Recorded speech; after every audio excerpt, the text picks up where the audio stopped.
And what the problem with women with large breasts, because my breast used to be like out there, really. It's not catch quickly. And if it do, you have a smaller percentage of actually recover. I was diagnosed with, I can't remember the name of it, but it was an aggressive cancer. It was in 3 different parts of my breast. And the doctors asked me, how are you alive? Because with this type of cancer, you have small percentage of living. But I put that down onto the grace of God. But what I'm saying is that ladies must check their breasts. Men too can check their wife's breasts. Even by simple playing with it. You can, squeeze, and anything that you find which is irregular, go seek your doctors. And also for men, you need to check your prostate. I know it's not something that men like to hear, but doctors need to check your prostate. Because in the Christian faith, a lot of women and men are dying from cancer because they say God is their healer, but God gives knowledge to every man for every man to live by every man.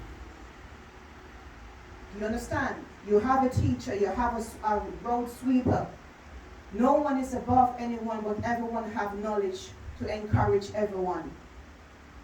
You understand? But in the Christian faith, many people are dying because men, they don't want to check their prostate because they don't want nothing to go up that other side. Do you understand me, men? No. Because that's where the doctor will test your prostate up that other side. It's not something to do with anything wrong, but it is to save your life. For ladies also that got ovarian cancer, you will find out that you have plenty of pain in your lower region, even during that time with your husband. Kids are here, so I can't say it. Right? You need to check. You need to check the quality of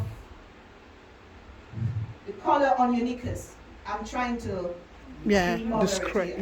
You need to know what color is healthy and what color is not healthy. Do you understand? You even need to know the smell, and this goes for men as well. You need, when you get to a certain age, you need to check every part of your body. And we are in a country where our body is, the sun that you see in the sky is good for black people. It helps you to sweat toxin out your body. We are in a country where you don't get that. So healthy living, walking, exercising, and eating a healthy food. Not fufu and stew. You need to eat salad, green veg, and those things to keep your body healthy. No. Do you understand? Yes. You need to be healthy, and on top of all of it, if you do not have a healthy mindset, no matter amount of prayer you do, no matter amount of medication you take, your body will not heal. Your mind and your heart must be healthy. You cannot trouble yourself with things that you can't control. You cannot, because if you do that, you are poisoning your soul. You are poisoning your body. You could repeat 99 scripture. But if your heart and your mind is not healthy, your body cannot be healed. Certain things you need to discuss amongst, like having a lady group. Don't be ashamed to discuss private things so that one can help the other. But I guess within those kind of group, even with men group as well, sometimes it's a gossip. But we need to take that amongst from us so we can live a healthy lifestyle. God didn't bring us here for just doing this. You go to school and you study. When you study, you have to take an exam. Whatever the pastor teacher in church is not for decoration. It's not for jumping up saying hallelujah. It is to put into practice. Or else you just come into church for coming to church. You need to put everything with a clean heart and a clean mind. In my treatment, I met two ladies, one from Africa, one from my country. And the one from Africa, she looked at me and she says to me, "Why are you smiling?" I said, "What's not here to smile? This was in the cancer treatment." I said, "What's not to smile? I'm here, aren't I?" And she says, "But you have this smile on your face." I said, "Because I'm happy."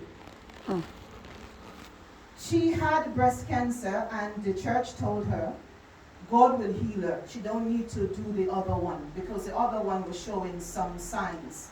And the church told her and she was telling me, "I need to come to let the pastor heal me." I said, "Listen, I believe in God, but God put doctor here for a reason." That's right. If you do not believe in the doctors, you ought not to be here. She was died 6 months after. She died because the cancer leave the breast and go to her womb. Because ladies with breast cancer are most likely to catch womb, cervical cancer. The other one in my side was telling me, "Come to my church. He's a man of God." At that time I swear out, I said, "Leave me, let me take my treatment. God will make the doctor give me the right treatment, and I'll be healed within God's time." And if you believe in God, you cannot be afraid of dying. You cannot. Because the fear of dying brings up negativity in your heart. She too died. And their cancer was not as aggressive as mine. Cancer was in me for 10 years, I didn't know. All I know, I was tired all the time. I was a workaholic. I leave from one job and go to the other. I don't go home until 2 a.m. in the morning. Sometimes my boss called me in the CCTV and asked me, "What are you doing there, girl?" Go home. But your body starts to get tired slowly, but it depends on your system. Some people, it attacks them fast. Some, if you're very strong, you can see small sign of tiredness. You just can't do anything. That's why the doctors ask me, "Why are you alive?" Because they have never seen this in Christus. I'm one of 3 luckiest patients that they've ever had in the Christus. And I still go for my treatment. Sometimes I'm walking like my nana, like this. But I'm still smiling. Because guess what? I live to see. Even just to see. For the moment, I was in Christus giving encouragement to people who are dying. While myself, I was dying. So we need to check ourselves. You need to check your private parts. You need to, men, go for the doctors for your prostate. So many black men are dying of prostate cancer. Say that again. And the first thing people will say is the devil. No, you did not do what is required. The Bible tells you, when you have done all, you stand. Just stand. Just do everything possible in your mindset, prayer, everything. But also get yourself checked. Get yourself checked.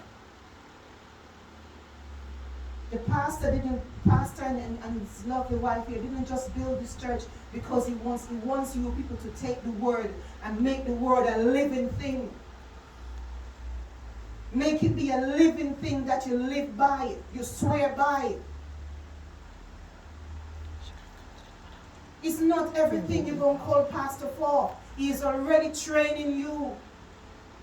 So take it up, come off your knee, and do your best for yourself. So that is just part of my little thing.